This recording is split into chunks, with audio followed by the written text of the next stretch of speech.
ఈరోజు మా పిల్లలకి లంచ్ బాక్స్, స్నాక్స్ బాక్స్ ఇంకా బ్రేక్ఫాస్ట్లోకి టేస్టీగా ఏమేమి చేశానో చూసేయండి. దీనికోసం ఇలా ఆయిల్లో దాల్చిన చెక్క, ఇలాచి, లవంగాలు, ఆనియన్స్, ఉప్పు వేసుకొని ఆనియన్స్ని సాఫ్ట్గా మగ్గించుకున్న తర్వాత అల్లం వెల్లుల్లి పేస్ట్, పచ్చిమిర్చి, మెంతికూర, పసుపు, ధనియా పౌడర్ వేసి పచ్చివాసన పోయేంత వరకు ఫ్రై చేసుకున్న తర్వాత టమాటోస్ని కూడా వేసి ఒకసారి బాగా మిక్స్ చేసి మూత పెట్టి టమాటోస్ని మెత్తగా మగ్గించుకోండి. ఈలోపు రైస్ కూడా ఉడికిపోయింది. టమాటోస్ మెత్తగా ఉడికిన తర్వాత మీకు టేస్ట్కి సరిపడా కారం, ఉప్పు వేసుకొని బాయిల్ చేసుకునే ఎగ్స్ని కూడా వేసేసుకొని బాగా కలిపేసుకోండి.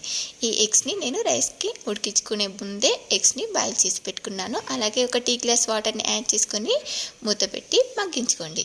నేను మా పిల్లలకి స్నాక్స్ బాక్స్లోకి ఇలా బ్రెడ్ ఆమ్లెట్ కావాలంటే బ్రెడ్ ఆమ్లెట్ని వేసేసాను. ఈలోపు ఎగ్ కర్రీ కూడా ఉడికిపోయింది. కొత్తిమీర వేసేసుకుంటే సరిపోతుంది. నెక్స్ట్ ఇలా బ్రేక్ఫాస్ట్లోకి దోశల్ని కూడా వేసేసాను. మరి మీరు మీ పిల్లలకి ఏమేమి చేశారో కామెంట్ చేయండి. Thank you for watching.